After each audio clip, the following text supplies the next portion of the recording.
Here in the U.S., our democracy, which includes much debate about many issues, sometimes features political leaders in the U.S. making comments about democracy in India. That has sometimes provoked a crisp response from the External Affairs Ministry. Foreign interference is foreign interference.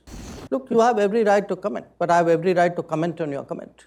So don't feel bad when I do. The U.S. and India are among the world's leading countries with democratic forms of government. And here in the U.S., our democracy, which includes much debate about many issues, sometimes features political leaders in the U.S.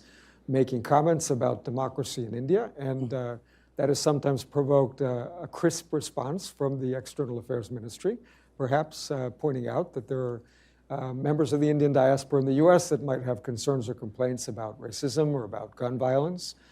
I wonder how you think about that dynamic and what potential possibilities you might see for constructive dialogue between the U.S. and India on these issues.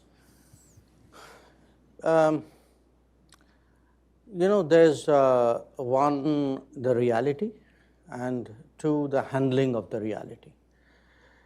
What's the reality? The reality is the world is very globalized, and as a result, the politics of any country doesn't necessarily stay within the national boundaries of the country. Now, the United States, of course, makes a special effort to ensure it doesn't. You know, that's part of how you've conducted your foreign policy over many years.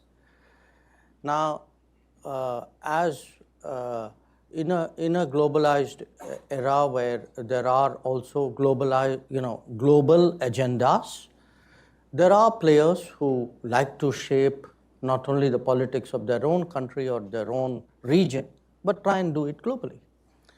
And you know, social media, economic forces, financial flows, all these give you opportunities to do that. How do you shape the narrative? So you have a whole industry here, okay? So you write up reports about people, you rank people, you spotlight countries. That's the game. Now, as I said, that's the reality. So what happens with that reality is it's part of the overall competition, a competition among countries and competition among political forces. And when it is a competition, you expect others to do what they will, and it's your right to do what you will. And that's playing out in a way. But if you look at a state-to-state, government-to-government level, we think it's important that democracies are mutually respectful. It cannot be that one democracy has a right to comment on another, and that's part about promoting democracy globally. But when others do that, then it becomes foreign interference.